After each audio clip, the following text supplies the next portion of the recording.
அவரு ஏகே ஆண்டனி கிட்ட செக்ரட்டரியா ஜாயின் பண்ண போறாரு. என்னடி உளர்ற? அந்த வேலைக்கு இன்டர்வியூலாம் முடிஞ்சு நான் எனக்கும் செலக்ட் ஆயிட்டேன். வேலையில ஜாயின் பண்றதுக்கு தான் நான் இங்க வந்திருக்கேன். உன் ஹஸ்பண்ட் உன்கிட்ட நல்லா போய் சொல்லிட்டு இங்க ஊர் சுத்திட்டு இருக்காரு. பாத்துடி. ரொம்ப தேங்க்ஸ் டி. அவர் வரட்டும், நான் பாத்துக்கிறேன்.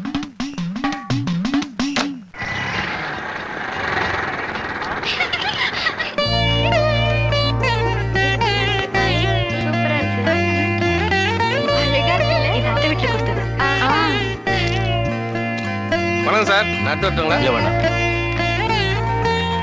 என்னம்மா அதுல? நல்லா இருக்குமா? சூப்பரா இருக்கு.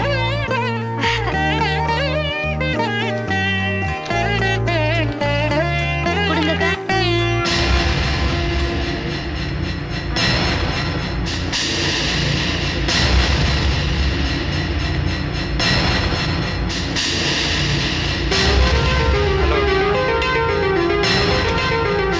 வாங்க.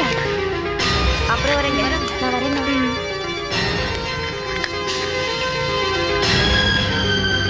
என்ன பண்ற நீ? அது வந்து கல்யாணத்துக்கு அந்த கிஃப்ட் எல்லாம் பிரிச்சு பார்த்துட்டு இருந்தேன். இது உனக்கு வந்த கிஃப்ட் இல்ல, வேற ஒருத்தர் கொடுக்க வேண்டியது.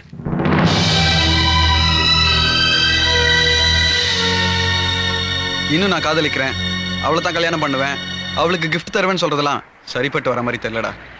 அப்ப எதிரா சரிப்பட்டு வரும்? நான் காதலிச்சவளை விட்டுட்டு எவ்வளவு ஒருத்தி கூட வாழ சொல்றியா? எவ்வளவு ஒருத்தின்னு எப்படிடா சொல்ற? ரெண்டு பேரும் ஒரே மாதிரி தான்டா இருக்காங்க. அப்படி இல்லடா, காதலுக்காக ஓடி போறான், தற்கொலை பண்றான், கொலை கூட செய்யறான். ஏன் நாம காதலிச்ச பொண்ணு தான் உலகத்துல அழகானவன்றதுக்காகவா? இல்லடா, அவ தான் நான் தேர்ந்தெடுத்த பொண்ணுங்கிற ஈகோ. ஜனனியும் சத்தியம் ஒரே மாதிரி இருக்கலாம், ஆனா நான் தேர்ந்தெடுத்தவ ஜனனி தானடா. ரெண்டு பேரும் ஒண்ணாக முடியாது. பார்த்தி, ஜனனி உனக்கு கிடைக்கணும்னு இருந்தா கண்டிப்பா கிடைப்பாடா.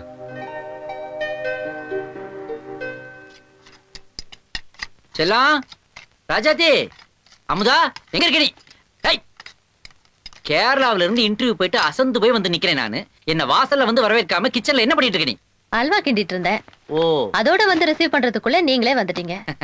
என்னங்க, கேரளா சீஃப் மினிஸ்டர் ஏகே ஆண்டனியே உங்க கூட இருந்தாருன்னு நினைக்கும் போது ரொம்ப பெருமையா இருக்குங்க. கூட இருந்தா பரவாயில்லையே. Very simple man you know. நேந்திரம் பழம் சாப்பிடுங்கிறாரு, கதகளிக்கு போலாமான்றாரு, எண்ணெய் மசாஜ் பண்ணிக்கொண்டாரு, மோகன்லால மீட் பண்ணலான்றாரு, படகு சவாரிக்கு கூட அவரே வராருன்னா பாத்துக்கோயேன். ஒரே அன்பு தொல்லையா போச்சு பாவம். அப்போ வேலை கன்ஃபர்ம்டுன்றீங்க? கன்ஃபர்ம்டு தான். ஆனா கேரளா மாதிரி ஒரு சின்ன ஸ்டேட்டுக்குள்ள உங்கள மாதிரி அறிவாளியை நான் ரெஸ்ட்ரிக்ட் பண்ண விரும்பல.